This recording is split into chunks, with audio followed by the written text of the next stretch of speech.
வணக்கம். ஆகாஷவாணி.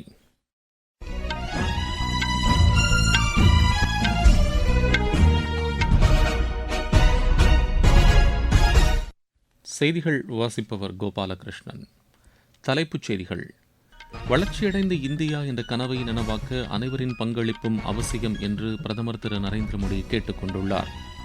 பிரதமர் திரு நரேந்திர மோடி தலைமையின் கீழ் நாடு வளர்ச்சியடைந்த இந்தியா என்ற தொலைநோக்கு பார்வையில் முன்னேறிக் கொண்டிருப்பதாக பிஜேபி தலைவர் திரு நிதின் நபின் கூறியுள்ளார். இந்தியா பல்கேரியா இடையேயான இருதரப்பு உறவு குறித்து பல்கேரிய பிரதமர் திரு ரூமன் ராதேவுடன் வெளியுறவு அமைச்சர் திரு ஜெய்சங்கர் பேச்சு நடத்தினார். அமெரிக்காவில் தங்கள் குழந்தைகளை பிரசவித்து குடியுரிமை பெற அந்நாட்டிற்கு சென்ற ஐரோப்பா, ஆப்பிரிக்காவைச் சேர்ந்த நூற்றுக்கணக்கானோரின் விசாக்களை அமெரிக்கா ரத்து செய்துள்ளது. ஆஸ்திரேலிய ஓபன் பேட்மிண்டன் போட்டியின் மகளிர் பிரிவு காலிறுதிக்கு முந்தைய சுற்றில் இந்தியாவின் பி.வி. சிந்து மற்றொரு இந்திய வீராங்கனை இஷாராணி பருவாவை இன்று எதிர்கொள்கிறார். இனி விரிவான செய்திகள்.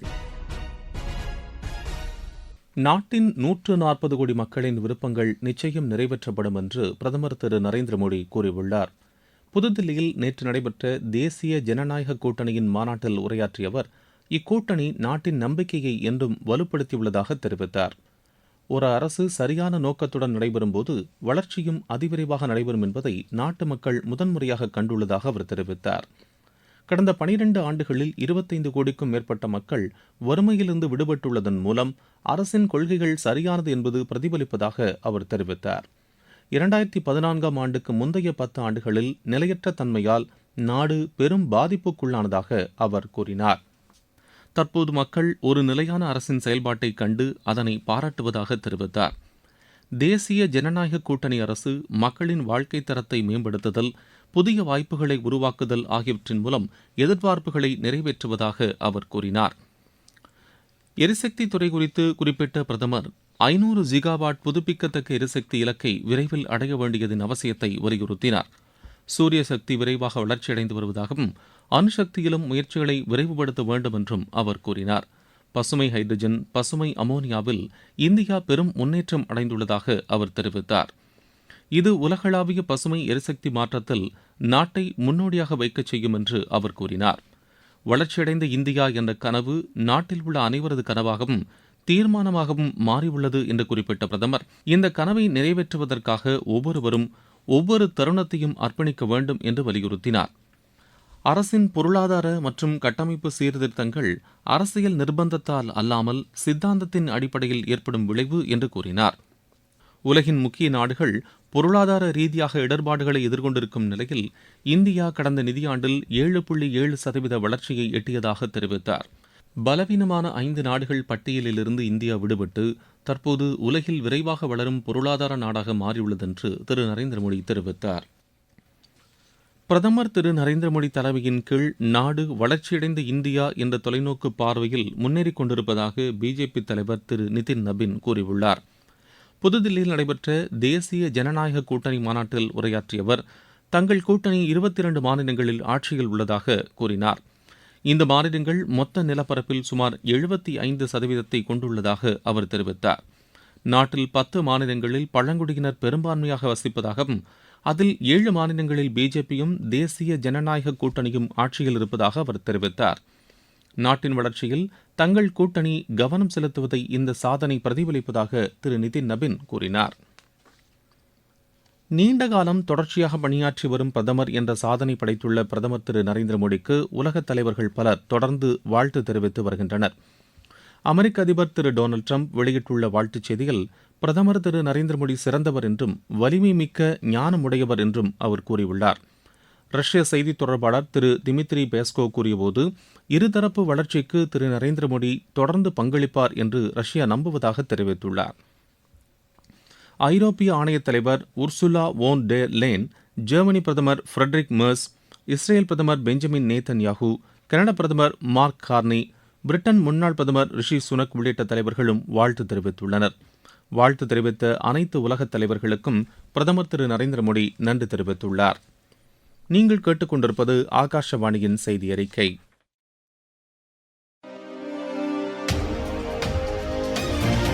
ஊரக வளர்ச்சிக்கான புதிய அத்தியாயம். வளர்ச்சியடைந்த இந்தியாவிற்கான ஊரக வேலைவாய்ப்பு உறுதி மற்றும் வாழ்வாதார சட்டம் ஜூலை மாதம் 1ஆம் தேதி முதல் செயல்பாட்டுக்கு வருகிறது. இந்த சட்டம் வருடத்திற்கு 125 நாட்கள் வேலையை உறுதி செய்கிறது. இதில் வாரந்தோறும் ஊதியம் வழங்கப்படுவது கட்டாயமாக்கப்பட்டுள்ளது. பணி முடிந்த 15 நாட்களுக்குள் ஊதியம் வழங்குவதை உறுதி செய்வதற்கான அம்சங்களும் இதில் இடம்பெற்றுள்ளன. ஊதியம் காலதாமதமாக வழங்கப்பட்டால் அதற்கான இழப்பீட்டுத் தொகைக்கும் இதில் வகை செய்யப்பட்டுள்ளது. வளர்ச்சியடைந்த இந்தியாவிற்கான பயணத்தில் மோடி அரசு தொடரும் சீர்திருத்த நடவடிக்கைகள்.